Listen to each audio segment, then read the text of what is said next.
Do you know who this is? Of course not. It's my uncle. And do you know who this is?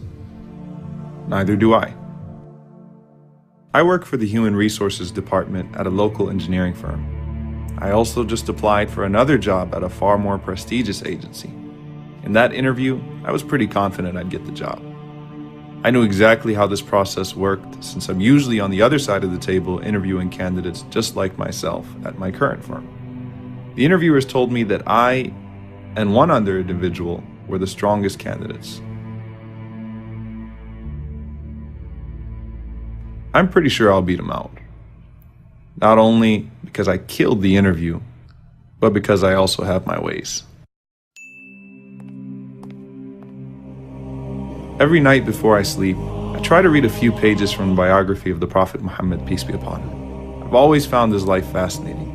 In fact, before I got busy with work, I used to attend weekly classes about his life and used to feel like it was as if he was in front of me teaching me how to live.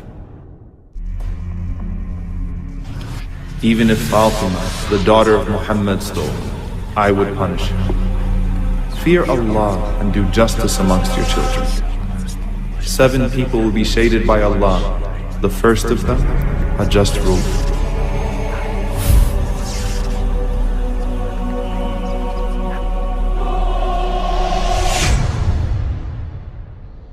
Now I remember him.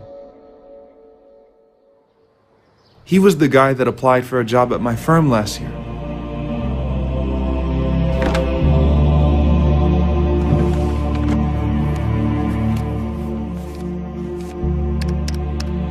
I knew he was qualified.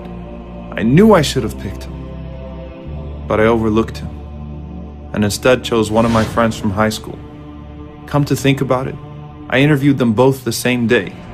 My friend was clearly less qualified, but I nominated him to the executive committee and he was employed.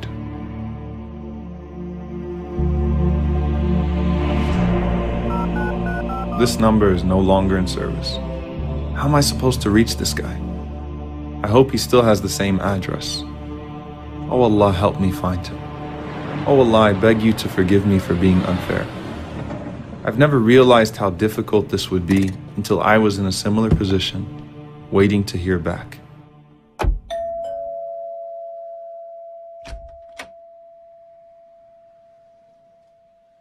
He didn't remember me at first, but eventually I refreshed his memory.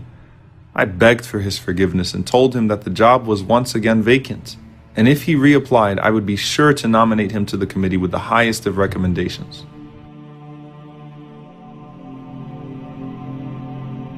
After a moment of silence, he said, "You know, I have to ask, why now?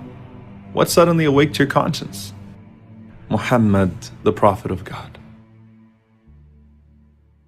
We need to read about his life and challenge our own vices with his principles, to read about his sense of justice, to read about how when Usama bin Zayd came to intercede on behalf of a powerful woman, he responded by saying that even if his own beloved daughter Fatima stole, he would treat her no different.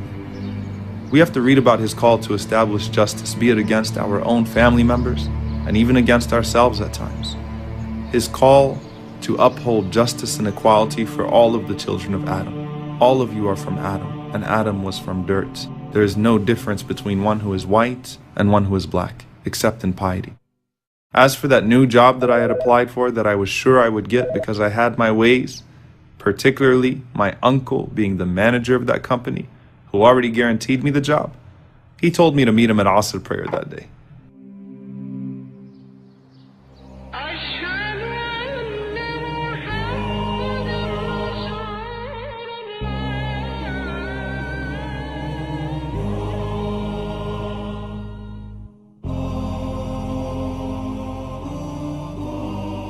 I was shocked, disappointed, and staggered. He chose the other candidate because he said he was more qualified. He explained to me how difficult it was for him to overlook me even though I was his own nephew, but he felt he had to be fair. As disappointed as I was, I told him I was proud of him. And I was.